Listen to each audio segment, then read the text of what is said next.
Hey guys. Hey. But yeah, so as I was saying, Hello? I could not be a cop in Atlanta. Yeah, we just started recording. You can't start recording with "as I was saying." Oh, that's the great part. It's a teaser. It's a teaser. I love it. So As I was saying. that's pretty much how that story. Well, and that's how I got that thing that really hurt.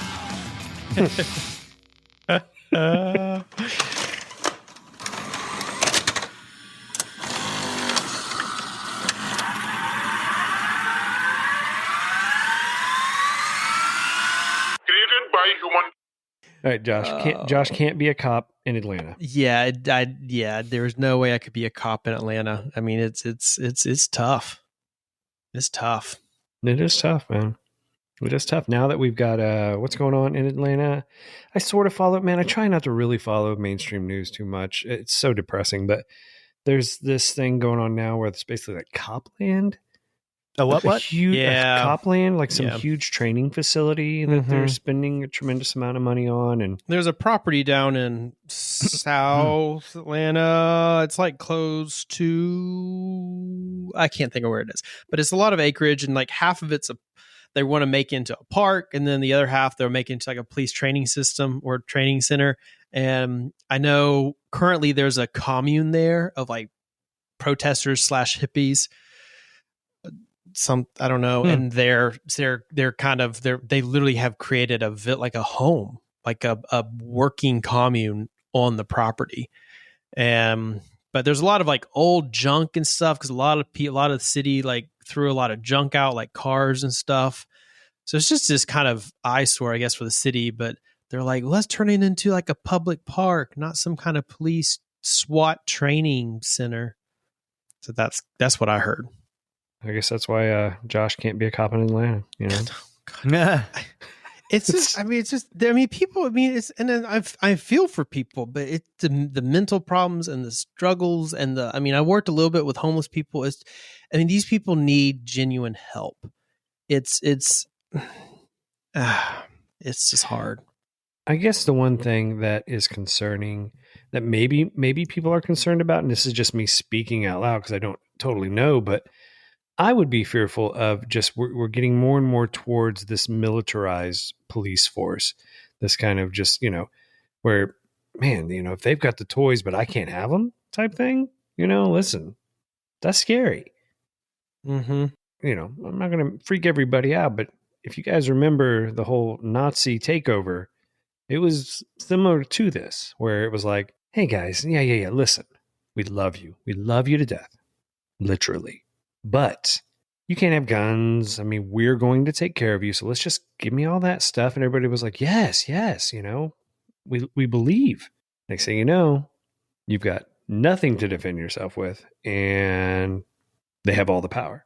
And that's what's going to be fearful, man. Like, is that one day when they show up to your door and it's your friend that that's a police officer, and he's like, hey, bro, I have to take all your stuff. I have swords, so I'm good. Josh, I have to take your swords, nerd. Whoa. They're just extra big knives. I do have one that's in the shape of Lord of the Rings, the Sting. Oh my gosh. That's awesome. It is. Got it at the Renaissance Festival. Worth it.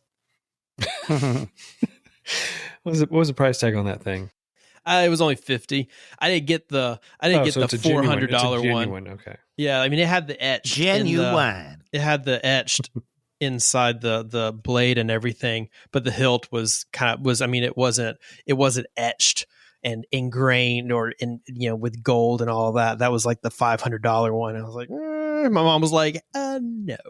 So we're not spending that much money on a sword for you, even though it's Sting. For you guys out there that don't know what a hilt is, which I don't either, Josh, can you please explain? It's the handle. Oh, okay. So you could have said the handle. Or the hilt. Yeah, but they call it the hilt. It's, Who's they? The sword people. Thou in definitely the not the 1500s? Atlanta police, I'll tell you that. No, they don't call it that. No. I think we just get all I think we should give all gun. the police Get your hands off my hilt. a sword. Get your hands off my hilt. Around with a sword. You think we should give the Atlanta PD swords and horses? Yes. God, all the shit that would be on the streets. Ugh. Hmm. Ugh. It'd be better for the environment, maybe. I don't know. Hmm. Let's throw that into I the would mix. definitely say that. I mean, obviously, if you're a cop in like a one store town, that's got to be pretty easy. Except at that point, you also need to be the butcher as well, because nobody's doing that job. So Yeah. you're there at the grocery store, right? And then you go to your job as a cop. I mean, those would probably be pretty easy life, right? The country cop has to stop the occasional kids. But then, yeah, you're right. Any kind of big city cop stuff, that's where you're going to need to hire the people who won't, that can't go crazy, right? They can just deal with it all day, the nonsense, and go home. And it's just like any other day for them, because if you can't find that guy, then you're going to find the guy who just takes a beating every day from a bunch of crazy people, and some, just unhappy people. Let's just put it that way. It would be like, my assumption would be that you have some sort of 30-70, right? 30% of the time people are pretty cool with you. 70% of the time people are like, oh man, why'd you pull me over? Oh man. Or man, come over and deal with this restraining order. Come over and deal with the public defecation or whatever they've got. Some weird thing you've got to go to. And then the occasional real bad shootout. After about 10 years, I think anybody would go crazy. Of course, you're going to have the guys start beating people because they can't help it. They're fed up. I think humanity, they boil over, and compassion eventually fatigue. You have to throw your energy at something. So you're going to choke a guy out, and then it's going to get caught on tape. And the next thing you know, you're in jail.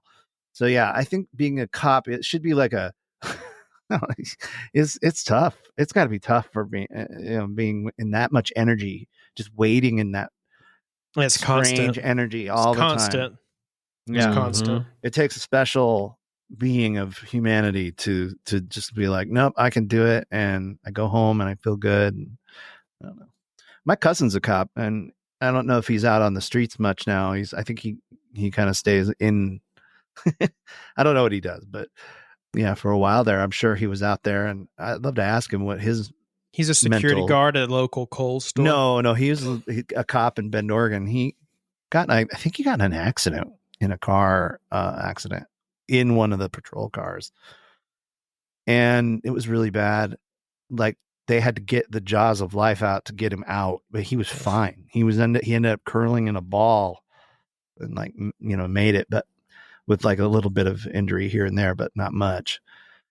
But yeah, he probably has some stories, and I'm sure, there's some good cops out there that have good stories of when they save the day. But boy, on a whole, I think if you're hiring for that role, you got to be so careful. You can't just bring anybody in. You got to it's like you got to vet that like you're vetting a Chick-fil-A or something, you're vetting the Chick-fil-A franchisee. You can't, those guys, I hear their vetting process is like insane. Like they top look notch, at your background, and they make sure you are perfect practically, and then maybe they'll consider. What's your GPA, son? What is your GPA? Oh, tell us what your GPA is. No, right? Sorry, we don't hire threes. Are you a vegan? Can't do it. But here's the problem, right? The juxtaposition. You go, well, look, Tim, that's great. Yeah, we would love to hire the best of the best. We can't. The numbers are running ahead of the other numbers, right? We can't get that many cops in here to do the job because of all this craziness going on with how cops. Oh yeah, well, and to speak into that, my buddy's a cop. He works in the prison system here in Cumming, and he's like, it's crazy because they need to hire people because people aren't becoming cops like they used to. And so they're just hiring 18-year-olds. Yeah. And I mean, then that's a job and that's fine. But he's like, these are kids. Yeah. These are kids coming into the system. Policing big adults. And the drugs and the mental problems and all the stuff, all the baggage and all the mess. No one's prepared. No adult's prepared for that, especially an 18-year-old. No. I love the movie Judge Dredd, though. Oh gosh, great movie. Especially the one with Carl Urban. Have you guys seen that one? You know who he is? He played The Boys. He's the He was in The Boys. Yep. He's the guy that I don't is think Hey, is that the Romero, new- Lord is of that the the new Rings, to Judge bring in Dredd? Lord of the Rings reference again. Yeah, that was the Judge Dredd without without what's his Stallone, face? Rambo. Sylvester Stallone. Sylvester. Yeah, so this is the one that came out, I want to say like 2008 or something. I like let it sit there in my queue for a while, and I kept seeing it. I'm like, what is this? I know it's about Dredd, but it's not with Sylvester Stallone. Who is this guy? It looked like some dumb B movie, you know? And then I watched it for the first time, and dude, that is such a good movie. If you guys have not seen Dredd yet, do yourself a favor and go rent it or whatever. Stream it wherever you can stream it, because it's got a great cast of people. Like Cersei from Game of Thrones is the main bad girl. The whole story is incredible. The little how the future is set up, where there's like these, which we could go into, kind of like where the future could head. But they have these what they call mega, oh gosh, what is it, like mega skyscrapers or something, where they're just huge, but inside, it's like hundreds of thousands of people live there, right? And so there are these communities that live in these huge mega skyscrapers. It's like And, the high line, the big long yeah, kind of wall like like skyscraper in Saudi Arabia that they're right, building. right. The weird line that they want to build that's going to become a total dystopian future. Yeah. Something like that, except they're building up. So, as they're panning across the city, they're talking about these huge mega scraper, mega buildings. And you're seeing old New York, but then this huge structure, and it's got like tons of people that live there. And dude, the movie is a killer. Have you guys seen it? No. Mm-hmm. You It's gotta been a watch long it. time. I need to watch it again. It's been a while. For like the video guy in me, they take this drug that like slows down time. So the visual of that is beautifully done with incredible cinematography. I mean, it's visually appealing, the way they kind of separate the RG and B, It turns me on when you talk about cinematography, Tim. We could make that a new ASMR, right? And so then the bokeh light in the background. More, Tim. And the slow fade into it. 40 frames per fade second. Into it. Set 24 frames. Make it really slow. Oh my God. Step. Okay. So using a Sony, using a Zeiss lens.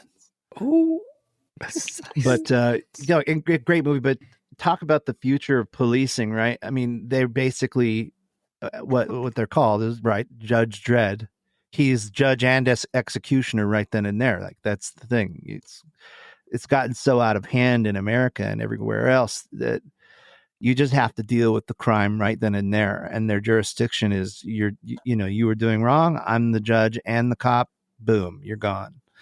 And it's totally legal. So there you go, Todd. That's where it could go, right? I like it. But, where we're kind of going here, this is great because I want to start off our story today talking about some current events. So the current events sort of have to do with our story, but kind of goes along the lines of firepower, kind of goes along the lines of making judgments. So if you guys have looked at the news lately, what's happened with the China spy balloon? The China spy balloon? The China, where that's at. Mm-hmm. So anyways, there was this spy balloon that was floating over the U.S. for multiple days. And I think it was February 4th, finally shot down over the ocean in North Carolina. So that's one thing that's happened, February 4th. And then on Friday, February 10th, there was an apparent object, not a spy balloon, an object that was floating over Alaska. Mm-hmm. That was shot down. Then Saturday, February 11th, in Canada, another object shot down. Something going on, guys. Did you hear about Hawaii? No. What happened in Hawaii? Hawaii had one over their area, and the reason they found out, there were somebody was shooting the skyline at night, and in their time lapse, there were laser beams going parallel, down every so often in the shot. Wow. And they pieced it What? together, and they realized that it could be something spying on us over there, with the lasers coming down from something floating up. I mean, it's speculation, so it could be something else. But they're like, yeah, but we're running into this thing where, Well, even on top things of over that, our skies. if you guys are familiar with the Atlanta area at all here in Georgia, one of our local meteorologists is Glenn Burns. Now, Glenn Burns has been around forever. I think he just recently retired, but he's I can't remember what channel. He might be Channel 2. Anyways, Glenn Burns, very beloved meteorologist here in Atlanta.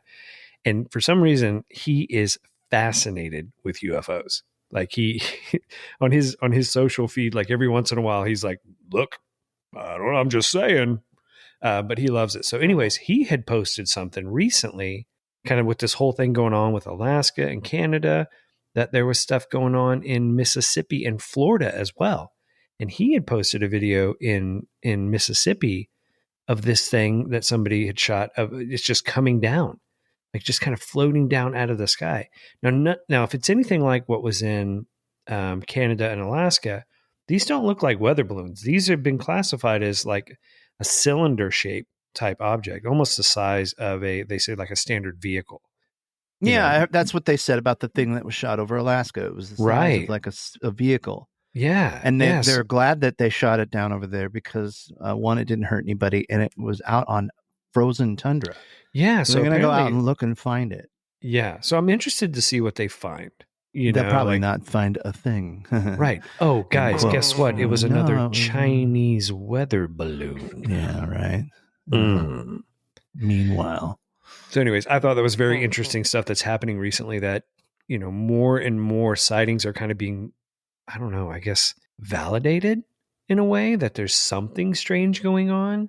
There's something strange in the neighborhood. Who are you going to call? I don't know. Ghostbusters. Who do you call? Thanks, Josh. Oh.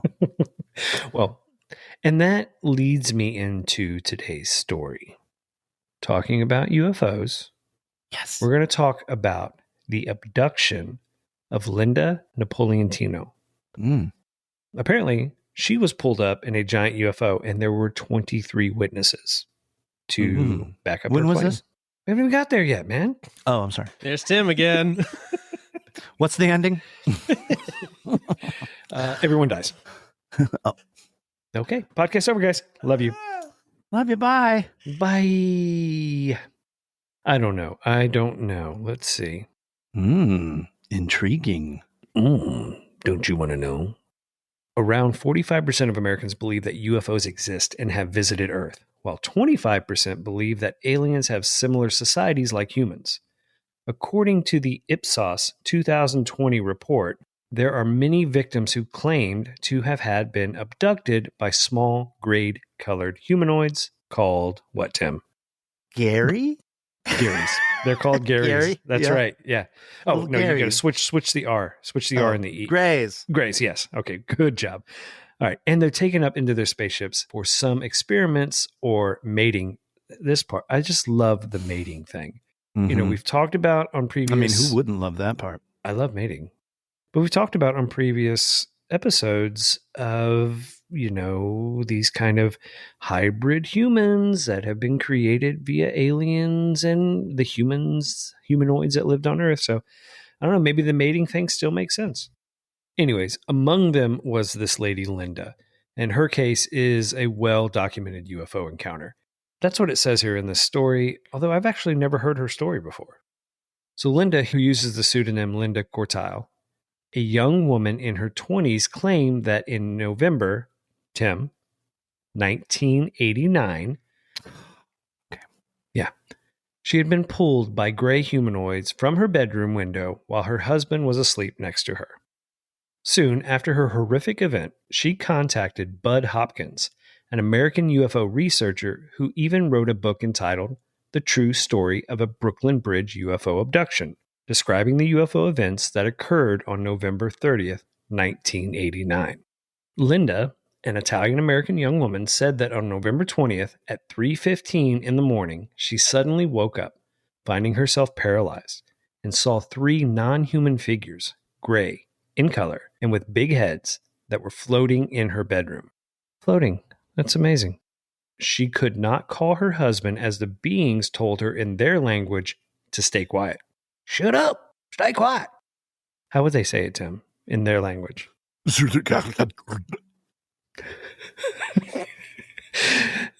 She was pulled by a blue beam from her apartment window on the 12th floor in Manhattan. She was levitating inside that beam with 3 other aliens until they reached a giant spaceship that opened like a clam. Huh. Never heard of a clam opening spaceship. That one, yeah, that's new to me. She says, I'm standing up on nothing, and they took me out all the way up, way above the building. Oh, I hope I don't fall. The UFO opens up almost like a clam, and then I'm inside. I see benches similar to regular benches, and there's beings, and they're bringing me down a hallway. Doors open like sliding doors. Inside are all of these lights and buttons and a big long table. I don't want to get up on that. She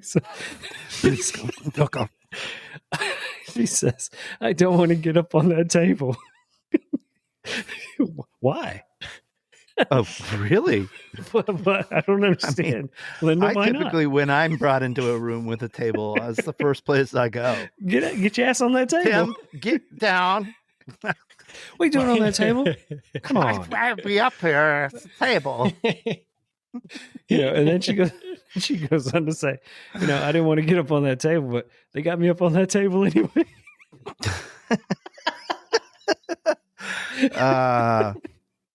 Linda, you're awesome. I'm gonna hang with Linda.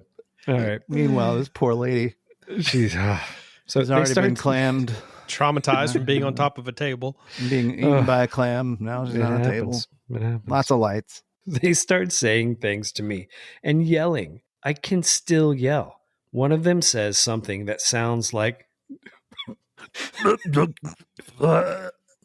that's about right. But she literally says this. Hold on. One of them says something that sounds like I think they were trying to tell me to be quiet because he put his hand over my mouth. They picked the wrong girl. This girl, man, she's awesome. I think they were trying to tell me to be quiet because he grabbed my arm. I think he was trying to tell me to be quiet because he touched my toe. No, I mean, yeah, when somebody puts their hand over your mouth, they're sure as shit telling you to be quiet. I wonder if she had like that nanny voice, Oh my God. Fran Drescher. Fran Drescher. Okay. I'd be like one of those grades too. Shut her up. Fran Drescher, right? Shut her up. I'm standing up on nothing, and they take me out all the way above the buildings. Oh, I hope I don't fall. Oh my goodness! And the UFO opens my husband up. Terry. I couldn't talk to my husband Terry. Yeah, he was asleep. Wouldn't even wake They up. wouldn't let me talk to him. He put his hand over my mouth and told me to shut up. Newbie egg. This is great. The first and last time they ever come to this residence. Linda, that's good. What the hell? Beautifully done. I think that was spot on. I think we nailed exactly how this went. Can I at least bring my dog? Can I freaking bring my puppy dog? He's brand new. Oh my gosh! You didn't even let me have my makeup kit.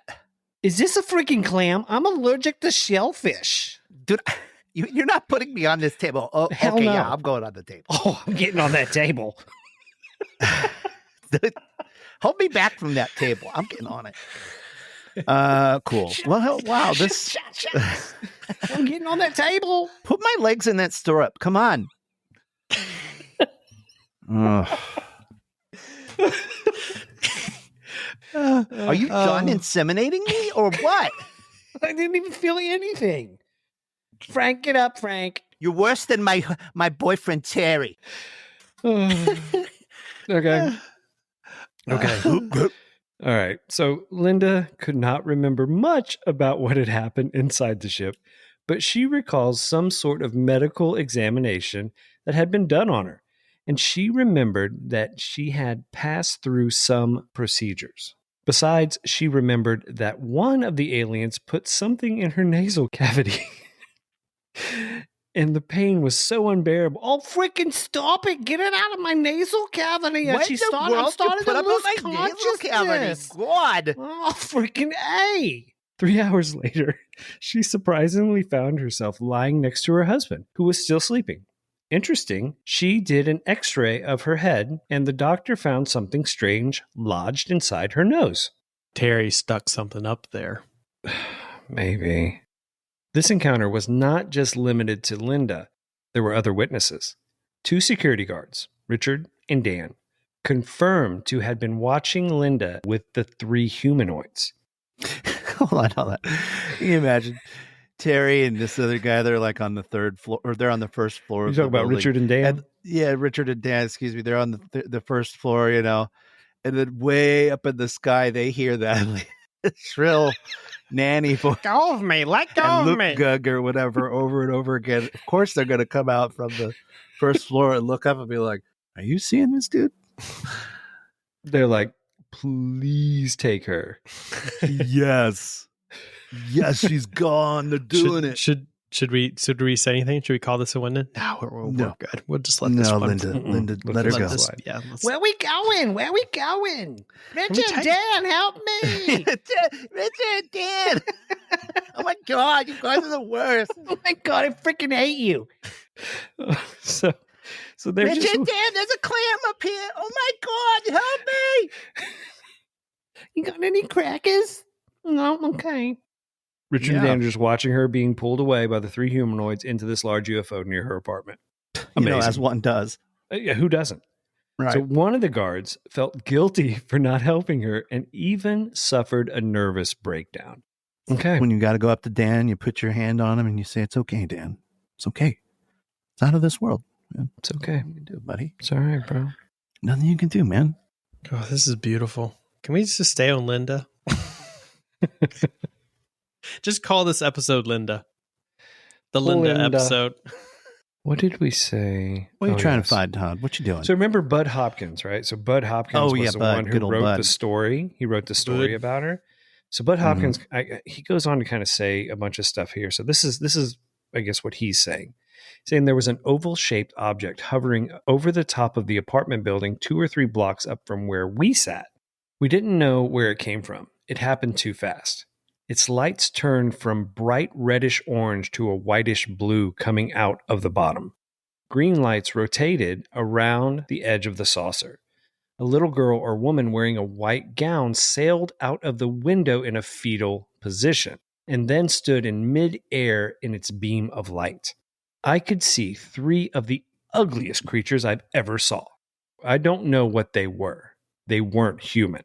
So I guess Bud witnessed some of this, man. Their heads were out of proportion. Very large heads with no hair. Those buggers. He says. Bud's just a good old boy. Bud's just a good old boy. Well, them buggers that took that. Bud just a good old boy. He said, them buggers were escorting her into the craft. My partner screamed, "We have to get them." We tried to get them, but we couldn't. After the woman was escorted in, the oval tunnel, reddish orange again, and whisked off into outer space. Come on, Bud. Anyways, actually, I went back to eating my donut. I was like, well, you don't see that every day, do you? Well, come here, glazed donut. I've got a hell of a story to tell Carol. Hopkins got his interest in Linda's case after he received a letter from Richard and Dan in 1991. Oh, Richard and Dan reached out. This is, I guess, maybe Richard and Dan's story? Okay. I don't know. Okay. I see. That makes more sense. Wasn't super clear, but that does kind of make some sense. Cool.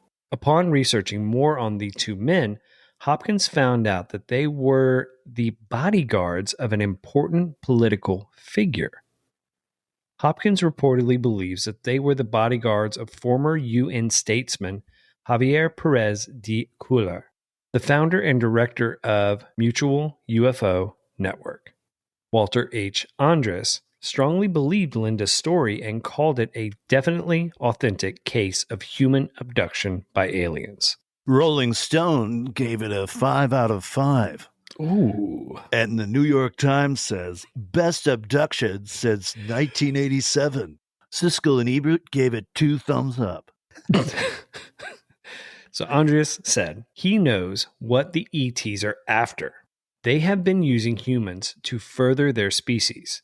Linda's story is familiar to Philip Klaus, a former senior editor for Aviation Week and Space Technology magazine, known as the Sherlock Holmes of ufology.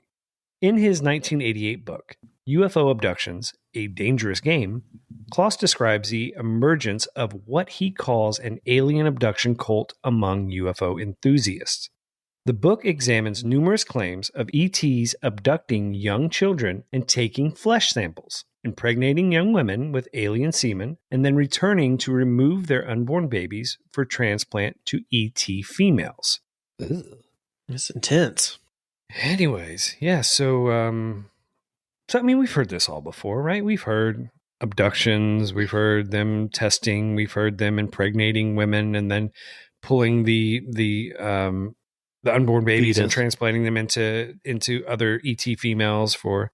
I mean, it's just. I mean, I've heard some accounts on different documentaries where you're watching this woman talk about it. In fact, I think there is a whole documentary on just women and their side effects from losing the baby. And there's really something to that. These women not only feel wronged in this documentary I was watching, I think it was on Hulu or something. It was really interesting. Just had it on while I was working. And they were talking about how they felt wronged. And of course they were, but then how sad they were for their little one that the beings took. And I mean, if you were to have let's say a body linguist who could tell you whether they were lying or not, I bet you they would be all like, no, those people literally lost those women lost those babies.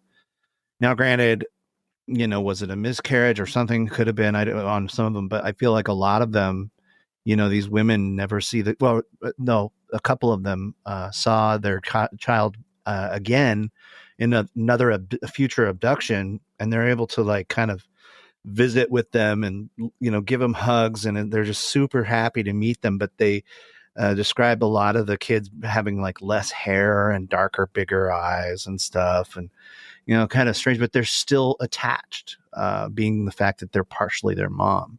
It's an interesting documentary, real out there, but a lot of fun to just go, well, what if this is really happening? And these ladies it sucks for them, but there's some interesting things happening where, these women just wouldn't go on a camera and lie about it. Right. They literally experience this, and their star baby is now on God knows what planet, terraforming it or whatever for this race of whatever is taking our own women, you know what I mean?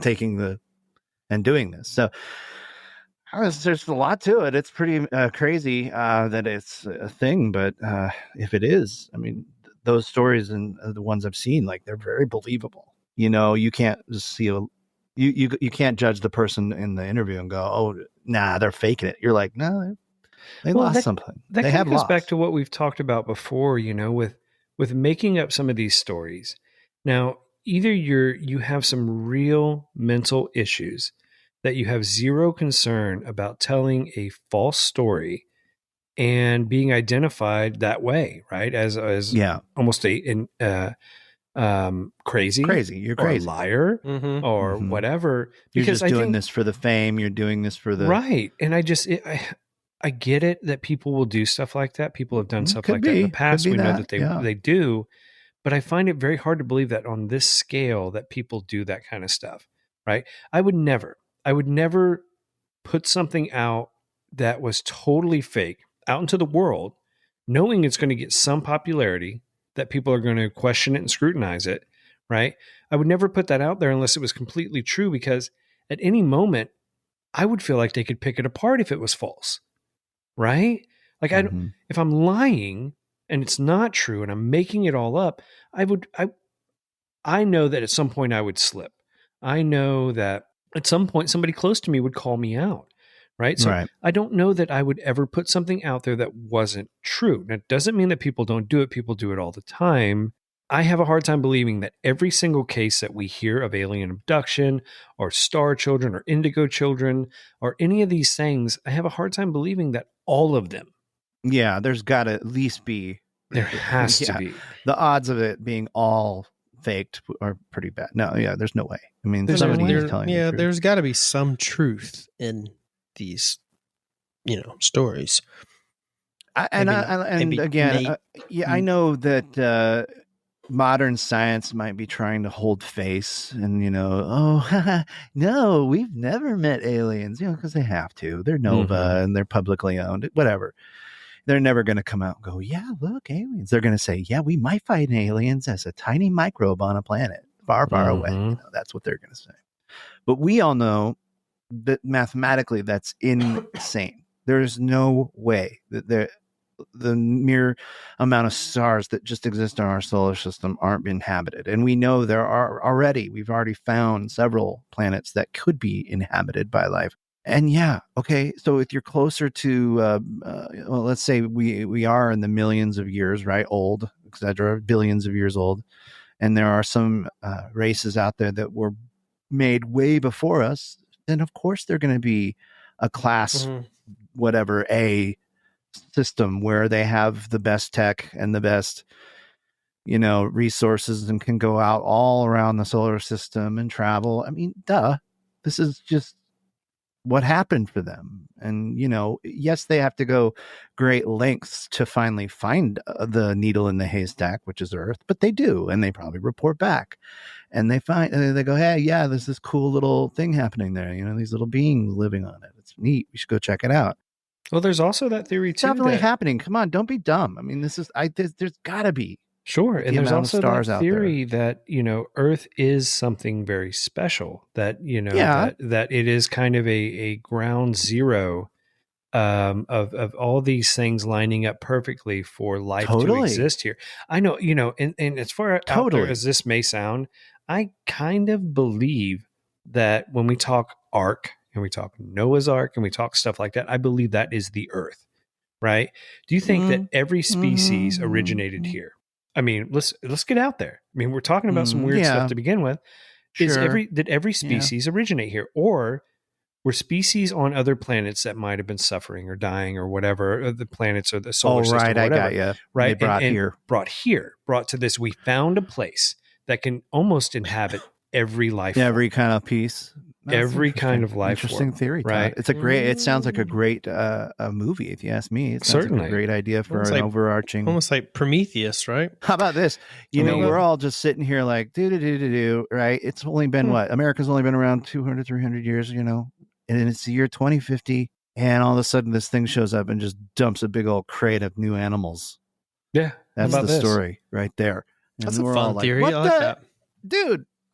What the heck? And it kind of, I think I've mentioned this before on this podcast, and I don't know if I have, but I'll mention it again. Isn't it odd if we're all from this planet and we were all developed? Let's take religion out of it.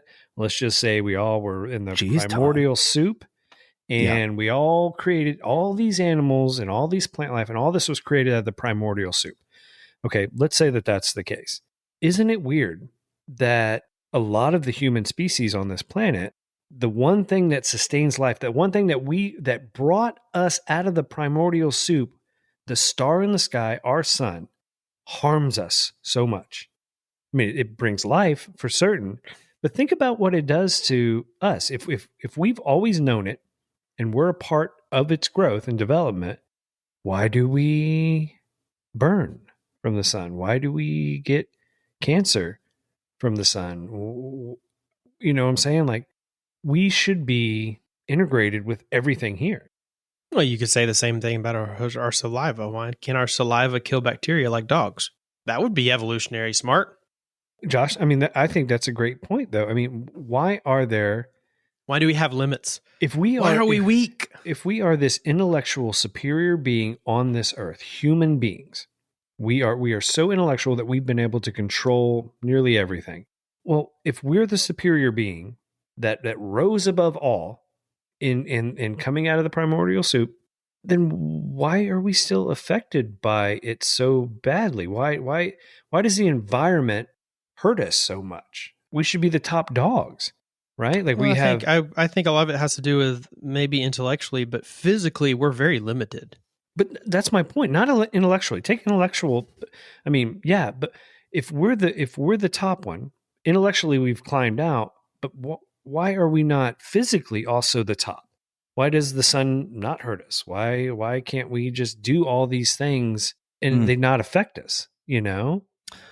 Maybe it wasn't the way that went down then. You know, I mean, we were. I think I honestly, well, obviously. So it's like you're getting to the point there.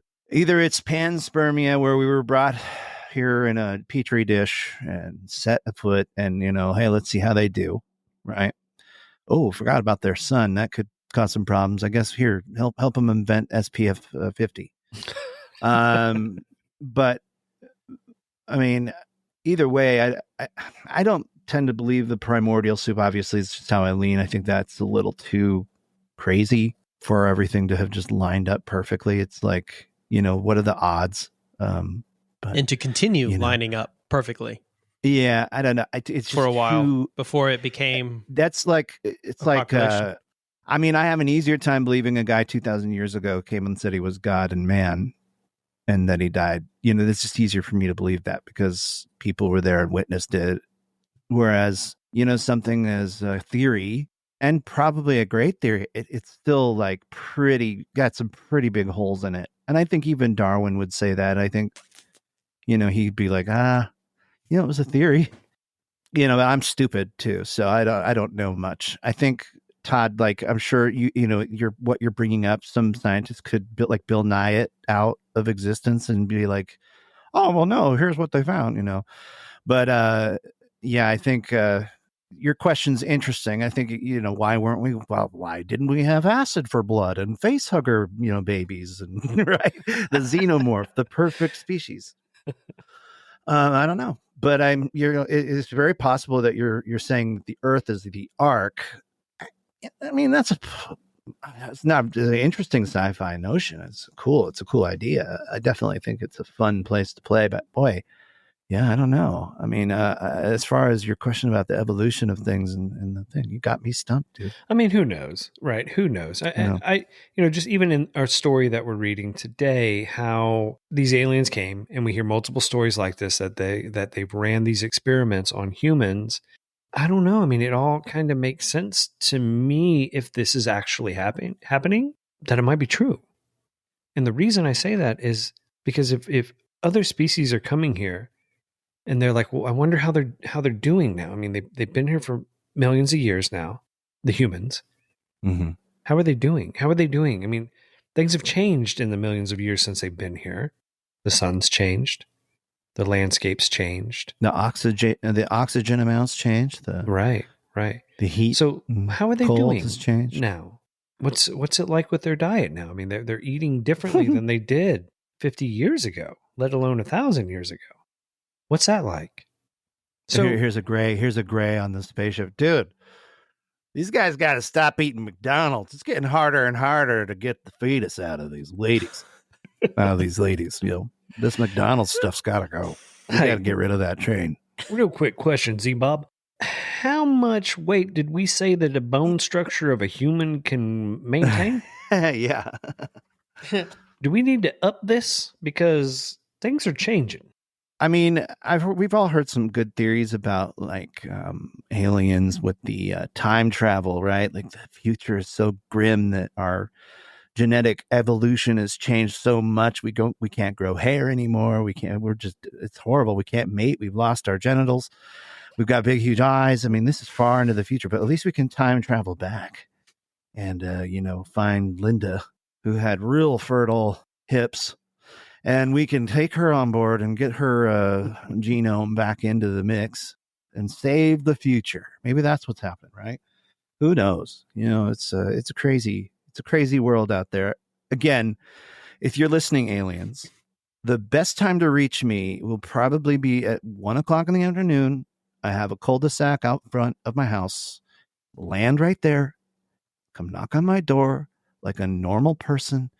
disregard the no solicitation sign, and let's chat. Okay, tell me what you're doing. I'd like to know. I'll bring out my phone and put a recorder app on, and or I'll figure out something. But come on over. Don't do it at 3 a.m.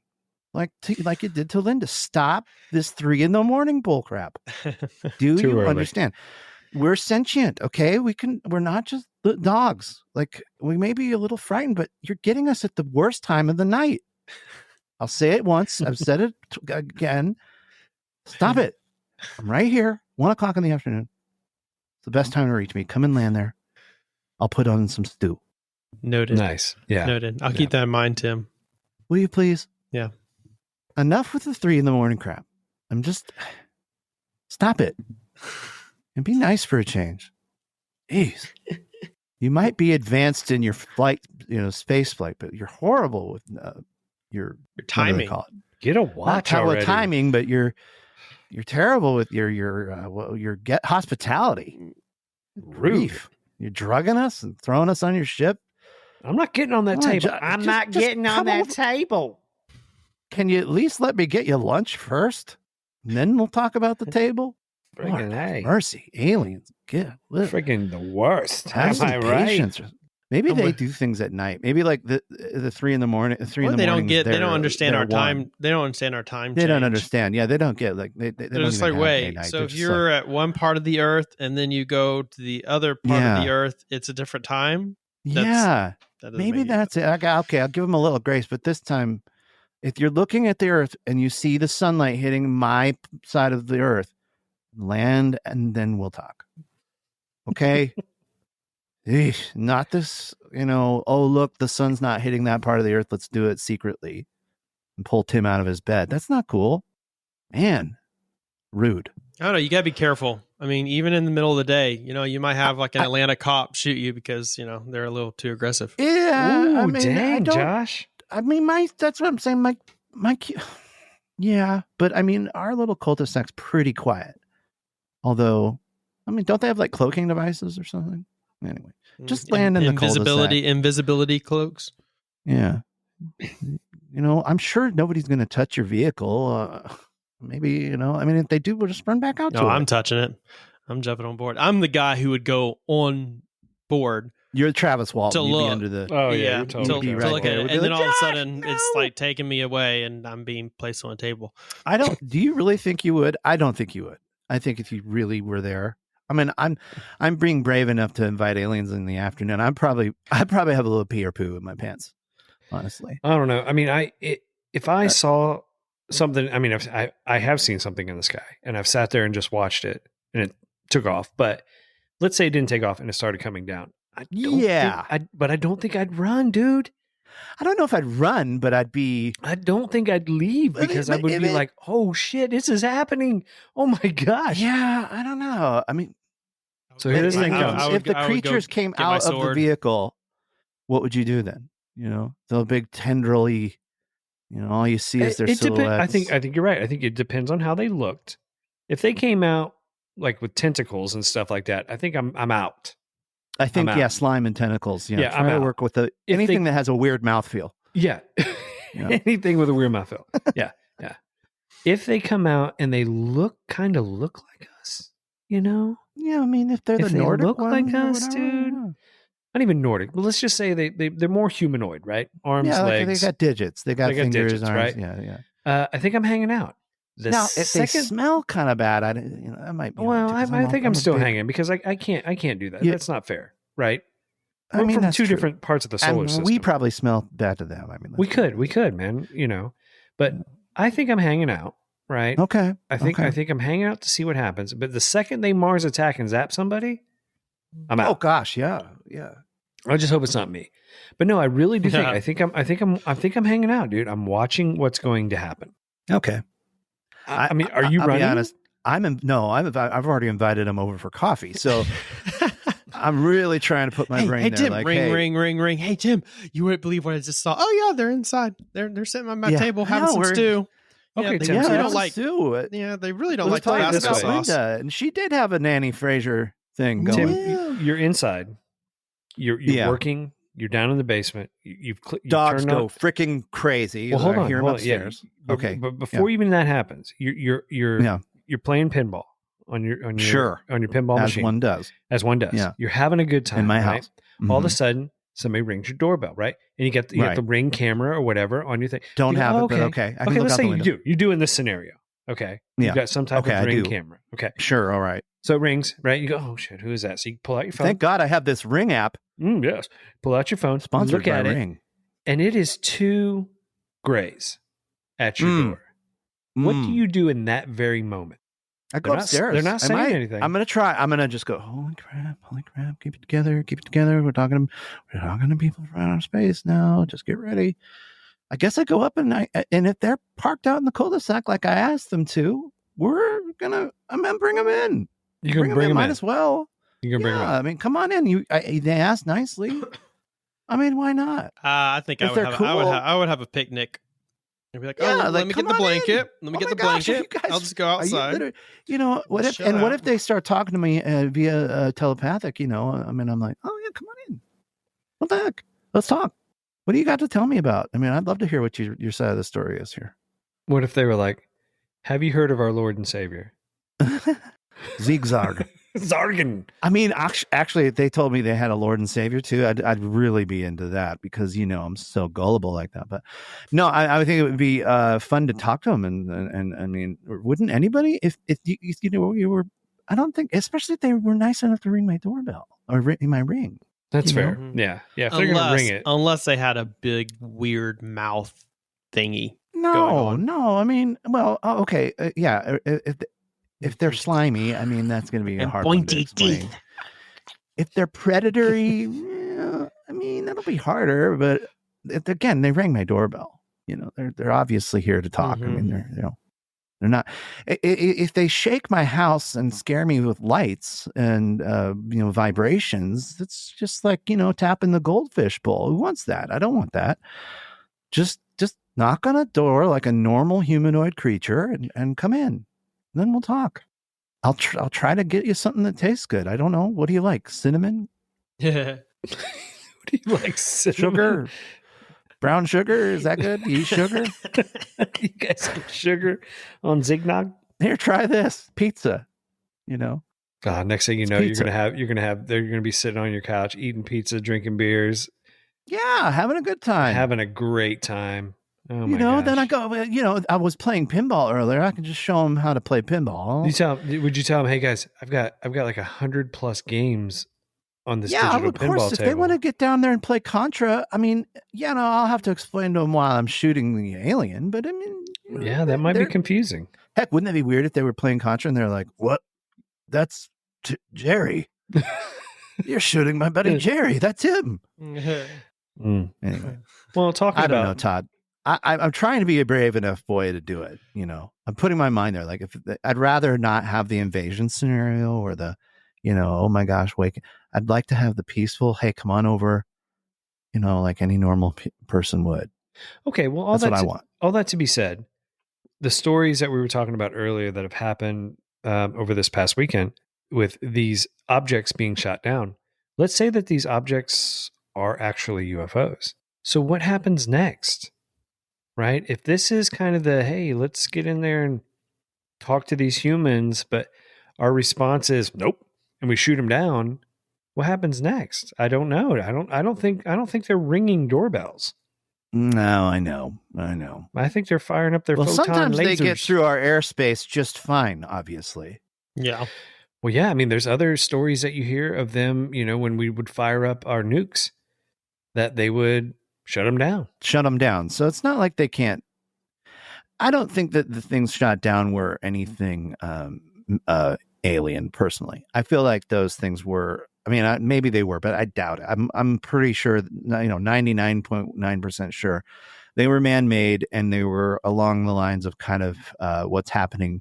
The spy balloon. Currently, yeah. It's like, people playing with boundaries a little bit. Well, they did say that they don't know what these things are. So they don't know if they're personal aviation vehicles. They don't know if they're unmanned. Yeah. But and even if they found out they were alien, are we ever going to hear about it? No, they're going to tell us that they were, it was a prank, or it was. Maybe this is like what Dr. Greer says. Maybe this is the whole misinformation, make it look like they've arrived type thing. It could be.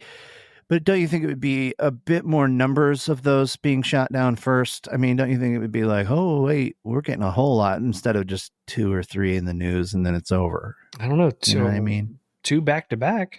I mean, but again, if we start seeing them like Red Dawn us, where they're all parachuting in, yeah, okay, then they have a means by which to start that narrative. But right now, it's just like 1 or 2. And everybody's looking up now because we saw the big school bus size one. So who knows? I mean, I don't know, dude. Todd, you got me, man. I don't. It's like, you could be right. Maybe it is an alien invasion. About time. And didn't some future time travelers say it was like going to happen 2023, 2025, something like that? One of our time traveler guys said that in the year 2023 we'd be interacting with aliens or something. Maybe it's happening, dude. Episode. Maybe. It's about damn time. Do it. Well, yeah. Well, you know what? We're 90 seconds away from the midnight, the doomsday clock going off. Have you seen that one? Oh my gosh, that is the funniest video. If you want to laugh, watch. I think it's Stephen Colbert's monologue. He did a thing on it where they flash to the guys with the doomsday clock, and they're sitting there, and it's just so somber. There's no music, nothing's played. It's just them saying, we're 90 seconds away from doom. And then it's just them being just in front of the camera. Who knows? Maybe they know something we don't. Maybe they know that the invasion is nigh. I don't know. I am very interested to hear what these things were. Tim, you could be right. I would love to. I think it would be fascinating if they came back and they said, hey, guys, we got all this stuff. Unearthly. This is not from Earth. We don't know what this is. We can confirm this is an alien. This is not from Earth. This is an alien drone. Mm-hmm. The technology on this device or on this craft is not from this planet. I think that would be like, they would never do that unless you're saying it. Yeah, okay. Unless they pull the. I get what you're saying now. Yeah. Okay. Now I'm tracking. So, but I doubt it. I doubt they would. I bet you they're going to keep everybody calm, and they're going to go, "Oh no, it was just China messing around." Yeah, it wasn't actually Chinese. I think the explanation that's going to come out to tap it under, they're not going to blame it on another government. It's going to come out that these were some type of private craft. Oh yeah, like a corporate entity. No, yeah, this definitely is Elon Musk type thing, Branson type thing. Yeah. This is some new technology. They non-disclosure agreement on it, and we couldn't quite tell you at the time. I mean, absolutely. Yeah. No, I don't know. I don't. It is interesting that the balloon started this flurry of us finding more stuff in the sky. But yeah, that's how very weird. interesting. I did hear that story the other day. Where the dude, the DOJ or whatever. No, I'm sorry. The guy who was talking to the press. What's his name? Over the Defense Department. Mm-hmm. Yeah, I heard that little soundbite where he was talking to the press, and it's interesting. I was like, "What did they find? What? That is weird. Like a car-sized unknown." I mean, just interesting. Why even say it? I know. Yeah, and I believe it was on a Reddit channel where they were basically like, the channel was like listed Reddit interesting as fuck, and yeah, that's right.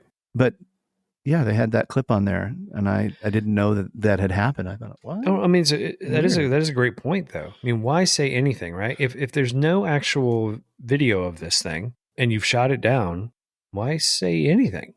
Yeah, that's true. Well, but it could be just the fact that it's coinciding with the other balloon. That's just the sheer luck of it, don't you think? Could be. Or I guess, again, it goes back to you saying, well, no, they're using the balloon to bring in more of this false flag stuff. Right. That's your thought. Possibly. Mm-hmm. Yeah. We'll see. Again, I mean, if I were doing that and I was really trying to make the public believe that there was a false flag alien invasion, don't you think I would up the numbers a bit? Well, maybe this is a start, right? You can't up the numbers with 30 of them. It's practice. You're going to freak people out. I mean, we know War of the Worlds, right? We all know you can't freak people out. But people are kind of accustomed now. If you said, "Oh man, we kind of saw a couple things," because it was a few years back when that video from the Air Force came out, the Navy. Oh, okay. Remember the Navy? Mm-hmm. The Navy flying out the UFOs with the Navy they're video flying around, and right. So I think it's like 2 years ago. It's been a while. Yeah. So I think these are slow introductions into there's some stuff either happening or we want you to believe some stuff is happening. Who knows? I mean, perhaps there's also this scenario too. Like, let's say we have had for years dealings with an alien race, right? Where we're trading them humans for technological advancement. Yeah, I've heard this. And they're taking, you know what I mean? Mm-hmm. Perhaps those gatekeepers can no longer control the amount of beings showing up. And so they're leading it in with, they're introducing more objects in the sky and talking about it so that we will eventually be desensitized to when the beings starts approaching, is what you're saying. Like, right. It's like a desensitization. But we knew that pretty much in the year 2024, the dam would burst, and no matter what we could do, these people are landing. They're not stopping. They're just going to come, and there's going to be way too many to stop. We did our best. Good luck, everybody. Or the other theory too that I think Dr. Greer puts out there is that the governments of the world want to introduce the false narrative that the beings coming mean to do us harm. In reality, like what Dr. Greer says, is that the beings are nice missionaries, right? Pretty much that they're here to help, and to kind of be a part in us and almost introduce us into the universe as a whole, as we've been separate for so long. Similar that now we're ready. Similar to the movie Arrival. Exactly. So like I mean, it is pretty much like the movie Arrival, right? Like they want to bring us on there, but then the governments of the world want to say, well, no, we need to feed the narrative that they're bad and scary because once they land, we lose control. But if everyone's on our side when they land, so if you're already shooting down UFOs, right? And if that's a narrative, like they're bad, they're shooting us down, or we're shooting them down. That's what we're all going to believe. Like, oh my gosh, they're starting to come now. Shoot them all. I don't know, but kind of get back to our story, and we're wrapping it up here. If you guys remember Philip Klaus, he was the senior editor of Aviation Week and Space Technology magazine. Oh yeah, come back to him. Yeah. So he's kind of talking about some just skepticism of it all. Klaus devoted several issues of his UFO Skeptics newsletter to the Linda case, uncovering implausibilities and major discrepancies in her story and its handling by Hopkins. For example, Linda later added to her story that her sons had been abducted by ETs 2 months earlier, and that the craft that took her crashed into the East River. No such incident was reported by any witnesses. Klaus said the two alleged security agents, Dan and Richard, aka Dick, I threw that in there. I just wanted to throw that in there. Thank you. That was real good. Yeah, thanks. So Dan and Dick, okay. Dan and Dick had never been found, although Hopkins allegedly arranged for them to meet Linda in her apartment. Not to be bad at math here, but aren't we missing 21 other people too? Because you promised me 23 witnesses. Yeah, we haven't heard any of that yet. So hopefully that shows up in the story. Please. She later claimed... I mean, all of our listeners out there are going, you told me 23. I expect 21 more. Listen, people. Guys, I'm just telling a story. I hope it shows up. It might have all been clickbait, guys. It's all clickbait. I'm going to put that in the title too. 23 witnesses. Clickbait.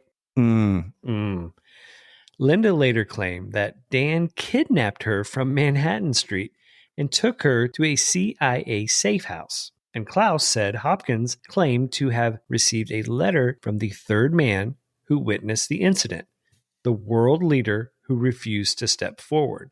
If you remember, Dan and Dick were security They're guards security guards for this other guy, but now she's being kidnapped by Dan?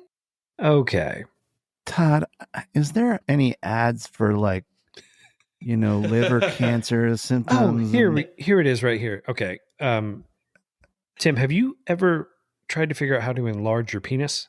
Because there are some pills. I have. Yeah, there's some pills that you. Oh no, There are. That was a damn advertisement. Hold on, guys. Hold on a second.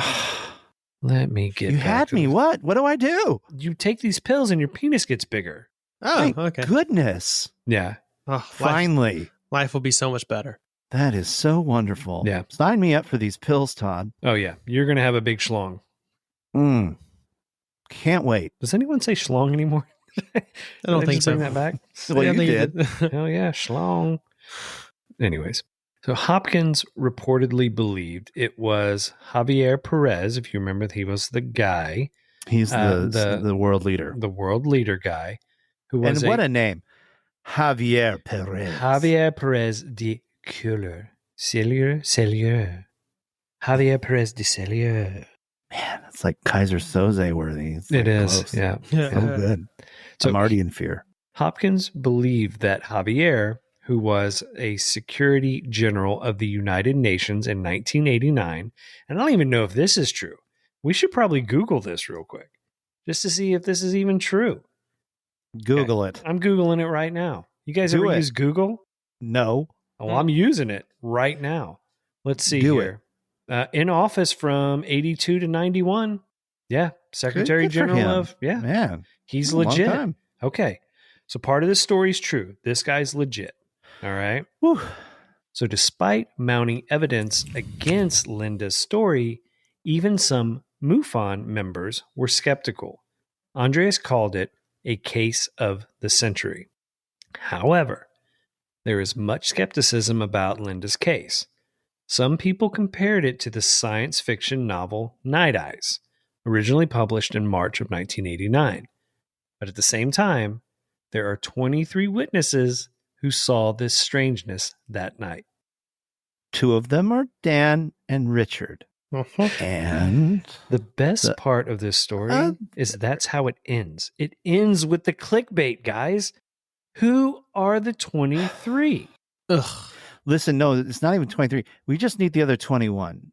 I think it was just a school bus full of kids. You think so? Maybe. Probably. Yeah. Or maybe the Javier guy had 20 other buds over. 21 other. Mm-hmm.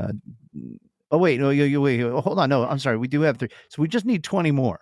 We need 20 more. We got the world leader, Dan and Richard. And the people who thought they saw coming out of a car.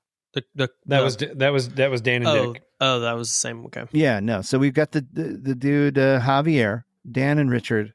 Where's everybody else? We're missing so many people. We're missing all kinds of people, man. It's a total mess. Well, it makes no indication of any of these other people. I mean, that's a bold claim. Like, why 23? There actually, hold on. I think there were 187 other witnesses. Wait, this just in. 5,000 people all saw Linda and heard her as she was getting eaten by a clam. By a clam. Well, Linda, if you're out there, thank God you're here with us again. Have you met your star, baby? If you have, give us a call. We'd like to know how she's doing. Mm-hmm. Guys, I apologize for the clickbait of the 23 witnesses. Who knows, right? But here's the deal. Possibly, this could have been a great story until some of this nonsense started happening. Todd, one of these stories we should look up that did probably have 23 or so witnesses was this thing that happened in, I want to say, South Africa. I could be wrong, but it happened near a school, and all these kids saw this craft. And so we're talking about children, right? Innocent little, sweet little babies. And they see this thing, and well, what do? They freak out because it gets out of the craft, and it comes over to them, and of course it's ugly and looks gray and weird. They go running back to the teacher, and they tell the teacher, I mean, this just happened. So I don't know. There's that literally does have probably more witnesses that you could actually look up. Like there's this whole, we could watch a documentary on it. It'd be kind of fun to see. I haven't watched it yet. I've saved it, but it took someplace where there's a bunch of kids and all these kids were witnessing it. It happened, I want to say probably early 2000 or late 90s, but they do have a whole fleet of kids who watched it. So that's kind of cool. Not to discredit Linda. I'm just saying, there literally is one where they, I think that's actually taken the new reign as the most significant UFO sighting as well. I'm pretty sure it may have taken top prize now because of all of the kids involved, which just adds a real, they're not out to lie. They're going to tell you. They're not going to go over there and go, oh yeah, Terry, we should make this up. Or Jerry, Joey or whoever. Hey, let's fake a alien thing. They're all going to run to the teacher and tell exactly what they saw. Yeah. I mean, it was 1994. 60 94. children. 60 kids. 60, not 23, 60 Linda. kids. 60 Linda, kids. Linda. More like 3. Listen, Linda. Listen, Linda. Listen. There were 60 children on an aerial school in Roa, Rwanda. There it is. They said they seen a UFO, Linda. Why are you talking so funny? What happened? Linda, listen, Linda. Did you just go South Park? Listen. The aliens with big eyes, Linda. In the bushland near the school playground, Linda. Listen, Linda. They got 60 kids, Linda. 60, not 23, you liar. Yeah, Linda, more like listen, 3. Listen, the story was reported around the world, Linda. The BBC, Linda. The BBC crew was among the first on the scene. You're making fun of me, aren't you? They spoke in the pupils and the teachers, Linda. There was also reports of strange lights and a craft in the sky in other parts of Zimbabwe, Linda. What happened to Todd? What happened to Todd? Linda, there you have my it. favorite voice. I think that's the new taking the new reign of champion, and it is. It's 1994, so 94, 60 kids, man. I mean, and they, Yeah. they even made little drawings of. they made little drawings of the thing. Little drawings. They all did. All of them. The reporters asked, "Could you draw it for me?" And they all drew the same guy.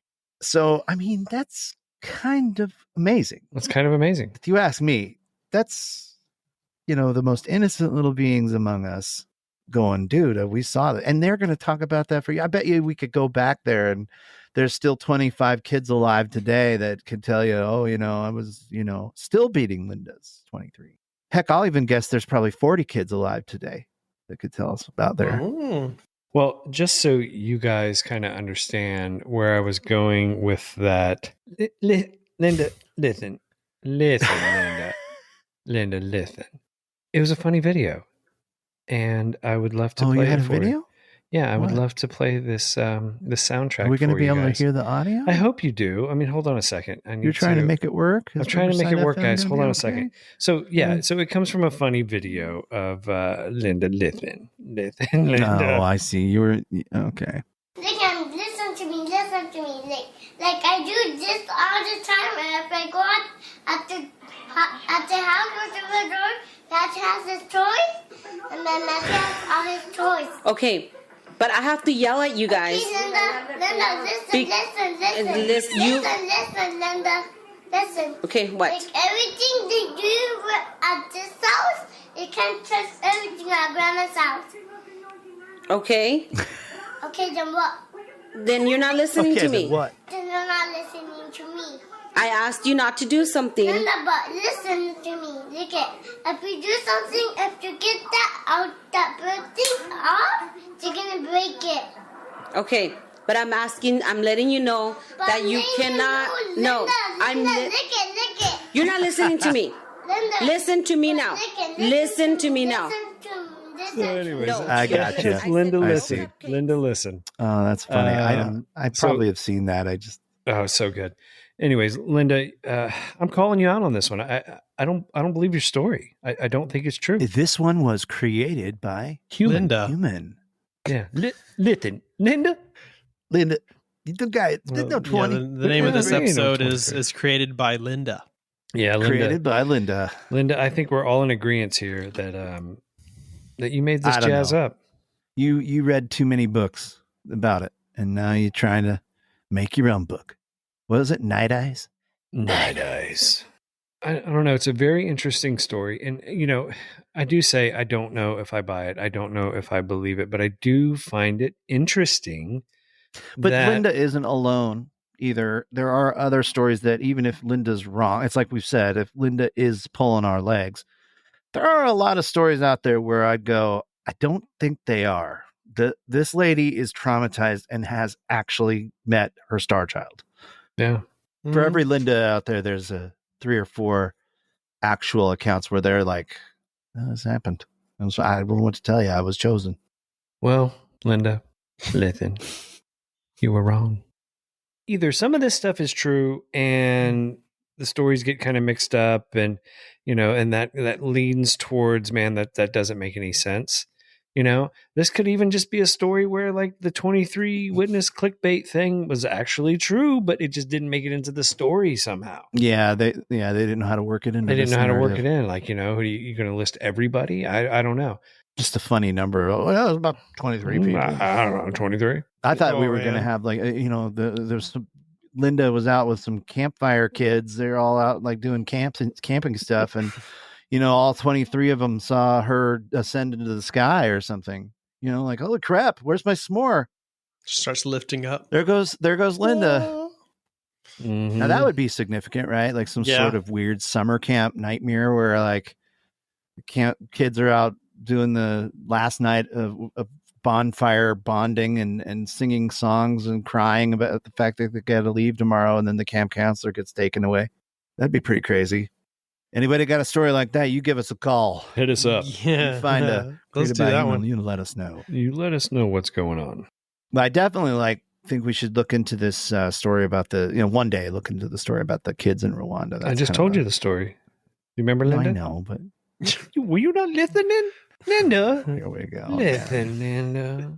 Bye. Bye, guys. Love you. Bye. That's it. See And ya. with that, goodbye. Goodbye. Farewell. Ring if you're listening. Don't forget to pay us. I got one last question for you guys before we head out the door. Mayonnaise, right? We all know mayonnaise. Oh yeah. Is Miracle Whip mayonnaise? No. No. It's more processed, right? It's more it's different. It's not like natural. Whereas mayonnaise is made with it's like eggs, sugary whatever. What's the alternative to butter? Things. Parquet? Yeah, it's like margarine. Maybe. I guess it depends on where you are from in the United States. I mean, definitely there has always been the debate of whether you like Miracle Whip better or mayonnaise better. I do know that debate, of which I don't know which one I like better. I don't sit there and, taste. I have given this a lot of thought. Okay. So I want to share this with our listeners before we hang up. Oh, wow. This is good. This is good. So why don't you sit down? Everybody sit down. I was born on the muddy banks of the Mississippi River. Oh gosh, here we go. With no shoes. And nobody was born with shoes, Todd. God. Tim, I was born without shoes. Okay? Yeah, nobody. On the muddy banks of the Mississippi River. Okay. All right? Okay, Creedence Clearwater, what up? And I was spoon-fed until the age of 4. Miracle Whip. Are you being you're being real right now? All I ate. This really happened. It's all your mom I and would dad eat. gave you nothing but Miracle Whip. Nothing but Miracle Whip with no shoes on the muddy banks of the Mississippi River. Wow. Okay. Wow. Well, sorry. And then for no wonder years, you weren't abducted. Right. Okay. And for years, these aliens don't want to touch you.